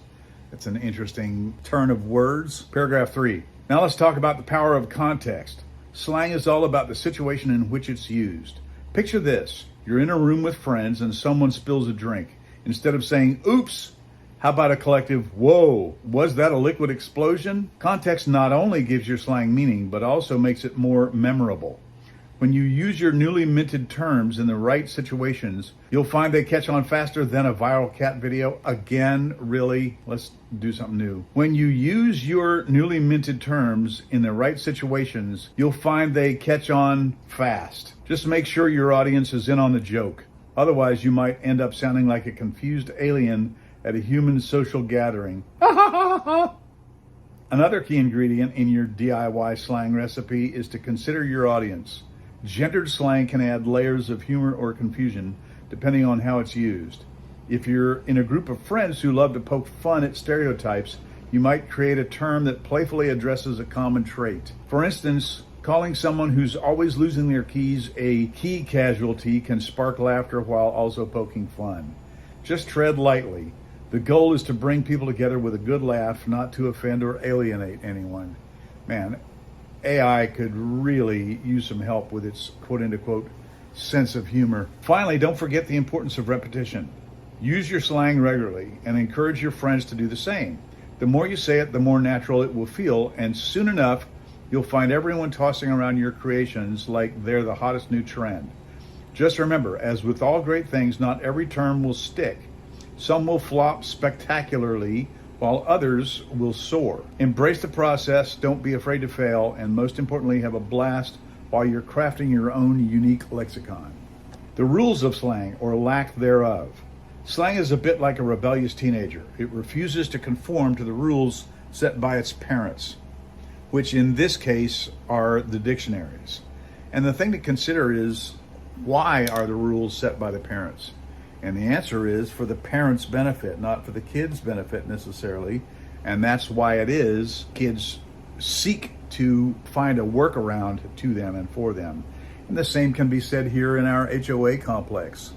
You know, the rules that are set, so everyone kind of has a fairness, I guess, of whatever. But some of the rules really don't have teeth. In other words, they don't really have relevance. In other words, they don't really consider the individuals, or they misconsider the individuals, or individuals don't really see the reason for the rules. I think about my neighbor who backs up in front of my window and my bedroom window. And one of the rules here is no backing up in front of a window or a door because of the smell of exhaust. And I smell as exhaust whenever I have my windows open. He/they live upstairs, so that's not a problem for them. That's not something that resonates with them. It's not something they understand. So the trick is, how do you bring understanding to the offender so that they reap the consequences of the smelly seeds they sow, or whatever the case may be, whatever it is. Paragraph 4. Another key ingredient in your DIY slang recipe is to consider your audience. Gendered slang can add layers of humor or confusion depending on how it's used. If you're in a group of friends who love to poke fun at stereotypes, you might create a term that playfully addresses a common trait. For instance, calling someone who's always losing their keys a key casualty can spark laughter while also poking fun. Just tread lightly. The goal is to bring people together with a good laugh, not to offend or alienate anyone. Oh, is that true? Maybe it is. Finally, don't forget the importance of repetition. Use your new slang regularly and encourage your friends to do the same. The more you say it, the more natural it will feel, and soon enough, you'll find everyone tossing around your creations like they're the hottest new trend. Just remember, as with all great things, not every term will stick. Some will flop spectacularly while others will soar. Embrace the process, don't be afraid to fail, and most importantly, have a blast while you're crafting your own unique lexicon. The rules of slang, or lack thereof. Slang is a bit like a rebellious teenager. It refuses to conform to the rules set by its parents, which in this case are the dictionaries. While the Oxford English Dictionary might have its own set of guidelines, slang simply rolls its eyes and breaks every one of them. You see, the rules of slang are more like suggestions from a well-meaning aunt who always seems to get her facts wrong. One day a word might mean something completely harmless, and the next it's being used to describe a viral dance move that makes you look like a malfunctioning robot. So if you're trying to pin down the rules of slang, good luck. It's like trying to catch smoke with your bare hands. Next paragraph. Let's not kid ourselves. Trying to keep up with slang is exhausting. 1 minute you're cool because you know what lit means, And the next, the kids are throwing around bet like it's a hot potato. And just when you think you've mastered the art of being with it, someone rolls their eyes at your attempt to use on fleek in conversation. They change quicker than a cat in a room full of rocking chairs. The rules, they change quickly. Slang evolves faster than a bad haircut grows out. And the only certainty is that your grandma will never understand why cap means to lie. Slang evolves fast. And the only certainty is that older people will never understand why that's not true. You just need to learn the meaning of the new meaning of the new slang.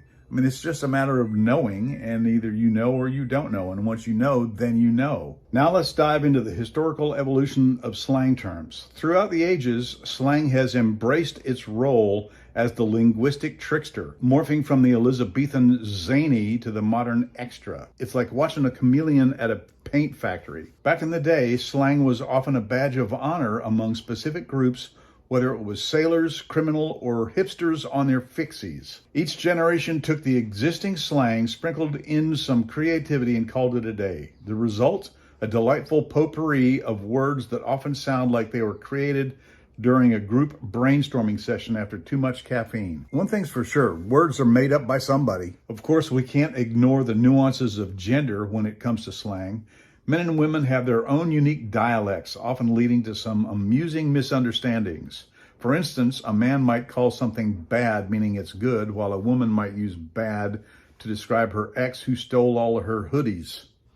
Gendered slang differences can be as vast as the Grand Canyon or as subtle as that one friend who insists on pronouncing gift with a hard G. It's no wonder that when men and women try to communicate using slang, it can feel like they're speaking different languages, both convinced they're using the same dictionary. Final paragraph. In conclusion, the rules of slang are as slippery as a bar of soap in a shower. They encourage creativity, foster community, and sometimes lead to a delightful mess of misunderstandings. As slang continues to evolve, it will keep us on our toes, challenging us to adapt and embrace the chaos. After all, if there's one thing we can agree on, it's that language should be fun. So the next time you hear someone using a term that makes you scratch your head, just remember it's probably just slang doing its thing, breaking the rules and having a good laugh while we all try to keep up. I don't know about the fun factor. I think language needs to communicate. And the reason for slang is because language needs to be shorter and more concise and take less time to use. And that's the real reason why slang evolves. I mean, yeah, it's fun, but the main issue is that it's unique to each generation, and hopefully the parents don't understand it. So in fact, when kids teach their parents what it means, they are kind of transgressors, enemies of the generation. Final section of, what is this, chapter 9, yes. Get ready to start a trend, the next big thing in slang, paragraph 11. Get ready to dust off your linguistic time capsules because we're about to embark on a wild ride through the ever-changing landscape of slang. You might think you've heard it all, but just wait until you hear the next generation of terms that'll have you scratching your head, laughing, or both. From the days when groovy was the epitome of cool to today's digital shorthand, there you go, that's what it is, it's shorthand. It's often more baffling than a crossword puzzle. Slang evolves fast. Not faster than a cat meme goes viral for the gazillionth time. AI from my prompting, AI wrote this, and I would deem this a fail, frankly. I don't want to publish this. It kind of sucks. It's kind of lame. Let's talk about the new contenders for the title of next big thing in slang. Picture this, a bunch of teenagers huddled together, tossing around words like lit and vibe check as if they're the sacred texts of a new religion. And while you might be tempted to roll your eyes, remember that once upon a time, bad meant good. But hey, if it gets a laugh, why not? That is the goal of most teenagers, is to make their friends laugh. Now, let's not forget the historical evolution of slang terms. It's a fascinating journey that shows us how language morphs over time, much like our hairstyles through the decades. You may think cool, spelled K-E-W-L, is a modern invention, but it's a descendant of the cool craze of the 1950s, spelled C-O-O-L, which itself was a rebellion against the swell of 1920s. Wow, That's just swell. Each generation adds its own flavor, like a culinary mashup that somehow manages to taste both delicious and questionable at the same time. And speaking of evolution, let's take a moment to discuss the fascinating world of gendered slang differences. It's a territory where the words we use often reveal more about societal terms than we'd like to admit. For instance, while boss might signal empowerment in one context, it could also be a backhanded compliment in another, depending on who's saying it and to whom and how. The nuances can get as complicated as trying to explain why chill means both relaxing and being cool at the same time. In fact, well, chill is really the next level of cool. I mean, it's descended from cool. As we navigate these linguistic minefields, we must keep our wits about us lest we accidentally offend someone while trying to be trendy. So as we prepare ourselves to start the next big trend in slang, let's embrace the chaos and laughter that come with it. Who knows, maybe flossing will one day mean something entirely different than just a dental hygiene routine, and we'll all casually drop it into conversations without batting an eye. I think it already does. Just remember that while slang may evolve, its power to connect us through humor and shared experiences remains timeless. So grab your phones, get ready to hashtag your life, and let's see what the next wave of slang will bring, preferably something that doesn't require a PhD to decipher. No, that's just the point. It doesn't require a PhD to decipher. In fact, if you have a PhD, you probably won't be able to decipher it, because people with PhDs, generally speaking, have been to school and speak textbook language. And slang is not textbook language. And also, I think this is really a study in why AI-assisted book writing is really lame, horrible.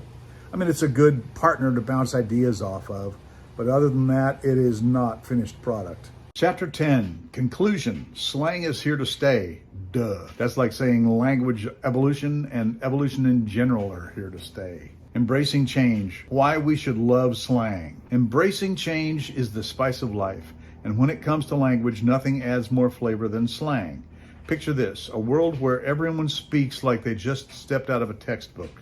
Yawn, right? Not necessarily. I mean, it's good to understand what the heck people are saying, but slang will be in future textbooks. I mean, today's slang will be in future textbooks. What slang does is abbreviates language and makes language more concise, actually. Slang is the rebellious teenager of language, flipping the bird to the stuffy rules of grammar while sporting a hoodie and earbuds. It's the cool kid at the lunch table making language fun and relatable, as long as it's not the bully at the lunch table. Whether you're lit or on fleek, slang keeps our conversations fresh and our vocabularies vibrant. So let's throw on our favorite sneakers and embrace this ever-evolving lexicon with open arms. Slang evolves fast. This constant evolution is a linguistic playground where creativity reigns supreme. It's like watching a game of linguistic dodgeball, where words dodge the old-fashioned norms and come up with new, snappy ways to express what we're feeling. And the only reason I'm making this thing is because it gets me to read what AI has written from my prompts, and I'm finding it to be lame, no likey. This needs to be completely rewritten. Remember when dope was something you didn't want to be? Yeah, stupid. Now it's a compliment that could make a grandma blush. It's like bad being good. Dope is smart? Not. As slang adapts to culture, technology, and let's be honest, whatever the latest TikTok trend is, it connects us across generations, making language a living, breathing entity that thrives on change. It makes me think of the movie, like 2006 or 7, Idiocracy, and Terry Crews was the president of the United States, and his presidential greeting was Idiocracy. Let's not forget that slang is a gendered beast too. It has a quirky way of reflecting societal norms and differences, sometimes in the most amusing ways. And speaking of textbook language, this is written in textbook language. The friendly banter in this realm serves as a reminder that language is a reflection of our identities, and nothing says I'm fabulous quite like well-timed slang. As we dive deeper into the history of slang, it's fascinating to see how these terms have weathered the storms of time. From the dapper bee's knees of the 1920s to the YOLO phenomenon that made us question our life choices, slang has always had a knack for capturing the essence of its era. It's like a time capsule of our collective consciousness, showing what mattered to us, what made us laugh, and what we thought was totally gnarly. Each slang term is a snapshot of a moment, a cultural artifact that tells the story of our society's evolution. So when you hear someone drop a phrase that sounds like it came from another planet, just smile and appreciate the history behind it. Now there's something to think about. Mars slang, moon slang, when we finally populate the moon and then Mars. Are we going to skip the moon and go straight to Mars? I hope not. Paragraph 5. Finally, embracing slang is about celebrating our differences while finding common ground. The playful nature of slang creates a bond among people, whether they're huddled around a campfire along a river because they're homeless or scrolling through social media. It's a universal language of laughter, a way to express ourselves without the constraints of formal language. So let's raise a glass to slang, the linguistic rebel that refuses to be boxed in. The next time you hear a new term, don't roll your eyes. Chances are it's just a reminder that language is alive, kicking, and ready for the next big change. After all, if we can't laugh at ourselves and our ever-evolving language, what's the point? The final word, keep it real, keep it slang. In the grand circus of language, slang is the flamboyant clown that throws pies in the face of convention, leaving behind a trail of bewildered grammarians clutching their pearls. Talk about textbook language. Slang doesn't just walk, it moonwalks through the decades, mutating and adapting to fit the whims of culture. From the jazzed-up jive of the roaring 20s to the tech-tastic terms of the digital age, slang is the linguistic equivalent of a chameleon at a paint party. If you want to keep it real, you'd better be ready to roll with the punches and embrace the chaos. And yet, this whole book is written with textbook language. I mean, it sounds very formal. Now let's talk about the historical evolution of slang terms. Picture this. 100 years ago, your great-great-grandparents were probably using terms that would baffle you today. They might even have called something a bed bug for being a worthless freeloader or describing a cool car as the cat's pajamas. Fast forward to today, and we're throwing around phrases like lit and on fleek and charge your car, find a charger for your Tesla, which would have left a Victorian fainting in their corset. The beauty of slang lies in its ability to capture the spirit of the times, a snapshot of what's hot and what's not. It's like a time capsule filled with linguistic treasures, and every generation adds its own unique flair. Gendered slang differences add another layer to this already tangled web.